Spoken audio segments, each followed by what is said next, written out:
Hello and welcome to my channel deep study. हमारा 9th class का chapter जो है ना वो अभी तक कंटिन्यू है, जिसकी ऐसे समझो कि हम तकरीबन लास्ट वीडियो पर हैं अभी। इसके बाद हमारा चैप्टर कंप्लीट हो जाने वाला है। और इसके साथ साथ एक और बात ये कि मुझे आप लोगों के सपोर्ट की बहुत ज़्यादा ज़रूरत है, तो please subscribe my channel. And आइए चले आज का हम हमारा टॉपिक स्टार्ट करते हैं। तो आज का जो हमारा टॉपिक है, सबसे पहला वाला वो है मस्टर्ड प्लांट। कहते हैं कि it's scientific name is brassica campestris. इसका जो साइंटिफिक नेम है वो ब्रासिका कैम्पेस्ट्रिस है, ठीक है।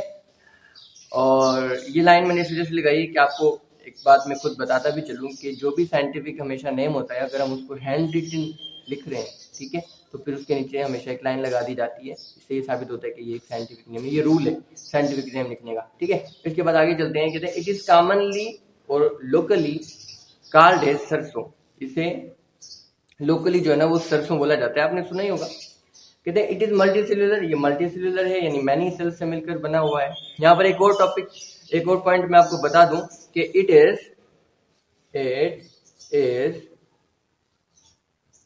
Cultivated in winter season. याद रखना ये वाला पॉइंट भी कि इसको जो है ना वो उगाया जाता है, वो विंटर सीजन में उगाया जाता है, ठीक है। और इस प्लांट के जो लीव्स हैं, ठीक है, इस प्लांट के जो लीव्स हैं, it's leaves are used as vegetable. इसके जो पत्ते होते हैं उसको हम जो है ना वेजिटेबल के तौर पे इस्तेमाल करते हैं, खाने के इस्तेमाल करते हैं। And seeds are used as oil extraction. और उसके जो बीज होते हैं उन्हें इस्तेमाल किया जाता है तेल को निकलवाने के लिए। आपने साग का सुना ही होगा ना, हम साग खाते हैं, तो वो साग वो इसी ब्रासिका कैम्पेस्ट्रिस के लीव्स तो होते हैं, वो साग के पत्ते, ठीक है। और सरसों का हम तेल इस्तेमाल करते हैं, वो सरसों का तेल यानी इसी का ऑयल होता है, ठीक है, जो कि इसके सीड से एक्सट्रैक्ट करके हम इस्तेमाल कर रहे होते हैं। अगर हम इसकी लेंथ की बात करें तो वो तकरीबन एवरेज बताई जाती है, तो वो 1.5 मीटर तक इसकी लेंथ हो सकती है, ठीक है। इस प्लांट के जो है ना वो टोटल 2 पार्ट्स होते हैं, एक होता है वेजिटेटिव पार्ट, एक होता है रिप्रोडक्टिव पार्ट। वेजिटेटिव पार्ट समझो कि नॉन रिप्रोडक्टिव पार्ट है। रिप्रोडक्टिव पार्ट वो है जो कि रिप्रोड्यूस करवाने में हेल्प करता है न्यू प्लांट्स ब्रासिका कैम्पेस्ट्रिस जैसे ही। आप समझ लो कि यहाँ से रिप्रोडक्शन होती है, सही है। तो हमारे पास वेजिटेटिव पार्ट कौन कौन से हैं? वेजिटेटिव पार्ट हैं रूट, स्टेम एंड लीव्स। और हमारे पास जो इसके जो रिप्रोडक्टिव पार्ट है वो होता है इसका फ्लावर्स।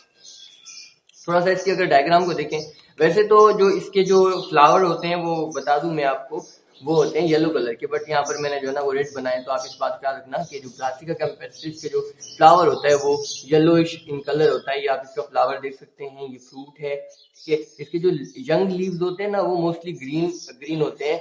जैसे जैसे जो है ना लीव्स ओल्ड होते जाते हैं वो डार्क ग्रीन होते जाते हैं, ठीक है। जैसा कि आप यहाँ देख सकते हैं कि ये एक यंग लीफ है, ये एक ओल्ड लीफ है। यहाँ पर आप इसकी रूट्स भी देख सकते हैं और ये स्टेम। एक प्रीटी सिंपल जो है ना ये इसकी मैंने डायग्राम बनाई है, ठीक है। तो ये इतना कोई मुश्किल नहीं है। आइए अब नेक्स्ट टॉपिक पे चलते हैं।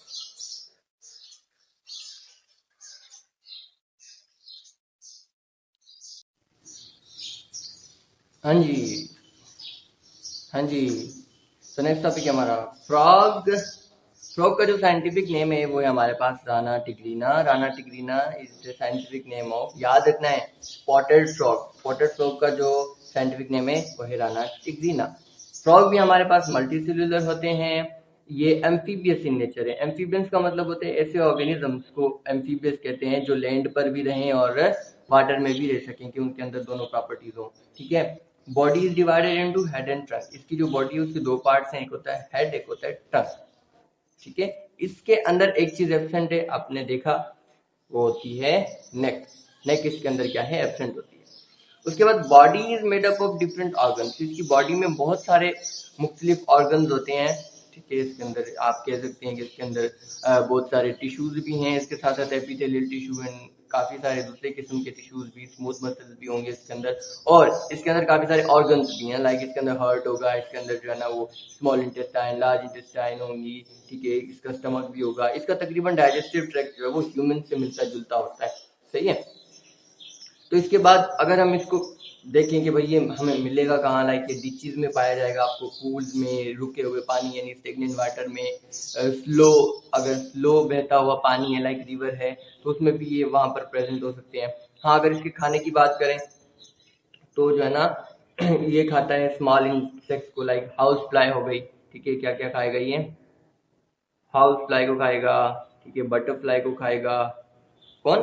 Spotted frog, butterfly.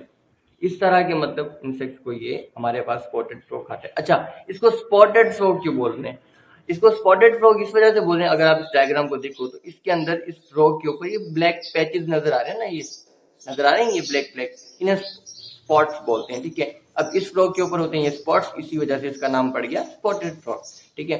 अगर हम थोड़ी सी और इसको देखें, थोड़ा सा और फ्रॉग को अगर देखें उसको, इसकी डायग्राम को, तो इसमें आप देख सकते हैं कि जो बैक इसके फीट हैं, ठीक है, बैक इसके फीट हैं, पीछे वाले जो इसके लेग्स हैं, ये बहुत ज्यादा स्ट्रांग हैं। जो स्ट्रांग इस वजह से है ताकि ये, आपको पता है कि जो मूवमेंट करता है वो जंपिंग करके करता है। अब वो जो जितनी भी जंप लगाता है ये, वो इसके बैक स्ट्रांग फीट की मदद से जो ना ये जंप लगा पाता है, तो ये बहुत ज्यादा स्ट्रांग होते हैं।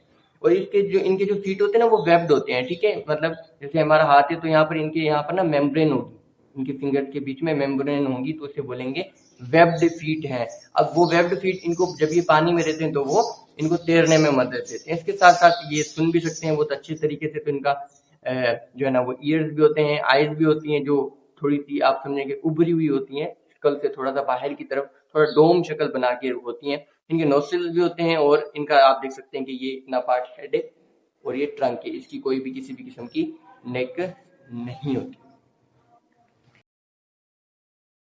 हाँ जी, तो उसके बाद है हमारे पास अमेबा। अमेबा आपको मैंने पहले ही बताया था, एक एग्जांपल दी थी लास्ट वीडियो के टॉपिक में, कि वो एक यूनिसेलुलर ऑर्गेनिज्म होता है, मतलब एक सिंगल सेल से बना हुआ है ये ऑर्गेनिज्म है कंप्लीट, ठीक है। Found in mud of shallow pond और इन स्टेगनेंट वाटर। ये आपको जो है ना कोई भी मतलब पॉन्ड वगैरह तालाब होते हैं तो उसमें मिट्टी में पाया जाएगा, या जो है ना रुका हुआ पानी होता है वहाँ ठहरे हुए पानी में आपको मिलेगा ये। It's size is about 0.25 millimetre. इसका जो साइज है वो 0.25 मिलीमीटर तक हो सकता है। इसकी जो शेप है इरेगुलर है, मतलब कोई भी एक शक्ल नहीं रहती, यानी ओवल नहीं रहेगी, सर्किल नहीं रहेगी, ये अपनी शक्ल को तब्दील करता रहता है, इसलिए बोला कि इसकी जो शेप है वो इरेगुलर है। It contains cytoplasm. इसके पास साइटोप्लाज्म होता है, इसके अंदर जेली लाइक सब्सटेंस है, हम जानते ही हैं साइटोप्लाज्म एक जेली लाइक सब्सटेंस है। उस साइटोप्लाज्म के अंदर फिर बाकी सारे ऑर्गेनल्स होते हैं, लाइक न्यूक्लियस, वैक्यूल, माइटोकॉन्ड्रिया और बहुत सारे, ठीक है, जो कि इसके लिए मुख्तलिफ काम कर रहे होते हैं। हम पता भी है न्यूक्लियस जो है वो इस पूरे अमीबा को कंट्रोल करेगा। वैक्यूल, कॉन्ट्रेक्टाइल वैक्यूल्स होते हैं, इसके अंदर जो फूड को स्टोर करने का काम भी करते हैं, दूसरे काम भी करते हैं। इसके साथ साथ माइटोकॉन्ड्रिया जो पावर हाउस कहलाता है, जो इसके अंदर एनर्जी बनाएगा, ठीक है।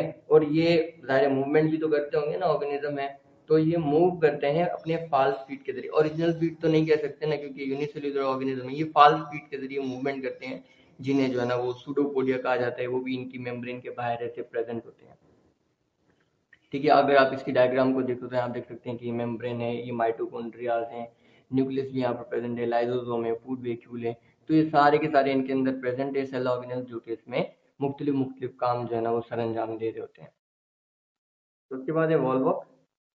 वॉल्वॉक्स भी एक यूनिसेलुलर ऑर्गेनिज्म है, इसकी भी मैं आपको एग्जांपल पहले दे चुका हूँ, इसका थोड़ा सा इंट्रो भी मैंने पहले दिया था लास्ट वीडियो में, ठीक है।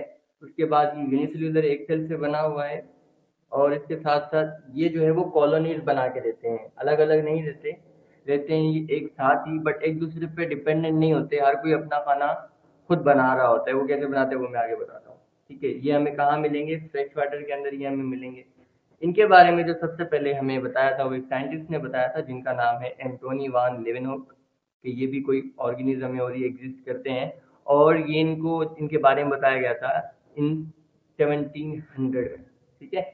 इसके बाद इनके पास मूवमेंट करने के लिए दो फ्लैजिला होते हैं। फ्लैजिला ऐसे समझें कि दो प्रोटीनियस फ्लैजिला होते हैं। अब ये क्योंकि पानी में होते हैं तो वो फ्लैजिला इस तरह बीटिंग मूवमेंट करते हैं, और जो बीच में प्रेजेंट पानी होता है वो पीछे की तरह रेपल होते हैं, मतलब इस तरफ जो है ना मूवमेंट कर सकते हैं। इस तरह से ये अपने फ्लैजिला को मूवमेंट करवा के अपनी जो है ना वो जगह तब्दील कर रहे होते हैं, मूव कर रहे होते हैं, ठीक है। Make its own food by photosynthesis. अच्छा, मैंने बताया था कि अपना खाना खुद बनाते हैं, ठीक है। तो अपना खाना खुद कैसे बनाते हैं? फोटोसिंथेसिस प्रोसेस के जरिए। फोटोसिंथेसिस प्रोसेस आपको पता ही है कि जो है ना ये लाइट का इस्तेमाल करके, पानी का इस्तेमाल करके और कार्बन डाइऑक्साइड का इस्तेमाल करके जो है ना ये अपना ग्लूकोज बनाते हैं, ये अपना खाना खुद बनाते हैं। इसी वजह से, क्योंकि फोटोसिंथेसिस के जरिए से प्रोसेस हो रहा है, इनके अंदर कोई भी किसी भी किस्म का टॉक्सिक सब्सटेंस होता ही नहीं है, तो ये नॉन टॉक्सिक है। अगर बाय चांस कोई ऑर्गेनिज्म इनको इनगल्फ कर लेता है, खा जाता है, तो उससे कोई भी नुकसान नहीं होगा क्या इनसे, वॉल्वॉक्स से। कहा जाता है कि वॉल्वॉक्स जो है वो पहले वॉल्वॉक्स को अल्जी कहा जाता था, लेकिन बाद में इन्हें जब इन पर रिसर्च हुई फिर देखा कि ये मतलब अल्जी नहीं है, ये थोड़े से इवॉल्व एंड डेवलप्ड है, इनके अंदर फ्लैजिला है, ये मूवमेंट कर रहे हैं, तो फिर इन्हें एक अलग नाम दे दिया गया एज एन वॉल्वॉक्स। तो यहाँ पर हमारी वीडियोज आज की खत्म होती हैं।